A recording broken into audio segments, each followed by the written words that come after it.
বাসায় মাংস রান্না করলে টেস্ট আসে না, এরকমই একটা সিক্রেট প্রোডাক্ট আজকে আপনাদের সাথে শেয়ার করব, যেটা দিলে মাংস 7 দ্বিগুণ বেড়ে যাবে। প্রথমে আমার এখানে 5 কেজির মতো গরু মাংস আছে। এখন দিয়ে দিব আদা রসুন পেস্ট, তারপরে দিয়ে দিব এখানে পেঁয়াজ কুচি, এখন দিয়ে দিব স্বাদ অনুযায়ী লবণ, তারপরে দিয়ে দিলাম হলুদের গুঁড়া, এখন দিয়ে দিব মরিচের গুঁড়া, আপনাদের স্পাইসি অনুযায়ী মরিচের গুঁড়াটা দিবেন।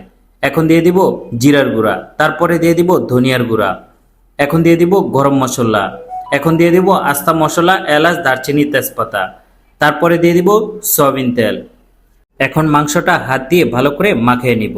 মাংসটা মাখানো হয়ে গেলে এই মাংসটা অনেকক্ষণ ধরে প্রথম অবস্থায় কষায় নিব। প্রথম অবস্থায় মাংসটা ভালো করে কষিয়ে পানি দিবেন, পানি দেওয়ার পরে আবারও মাংসটা মাখা মাখা করে নেবেন। এখন আমার হাতে দেখছেন আজিনামোটো। আজিনামোটোটা আমরা রেস্টুরেন্টে মূলত ব্যবহার করে থাকি 450 গ্রামের প্যাকেট, আপনারা বাজারে 20 টাকা দামের প্যাকেটও পেয়ে যাবেন। আজিনামোটো ব্যবহার করার ফলে আপনাদের খাবার দ্বিগুণ টেস্ট বেড়ে যাবে। যে কোনো খাবারই ব্যবহার করতে পারবেন, যে কোনো দোকানেই পেয়ে যাবেন।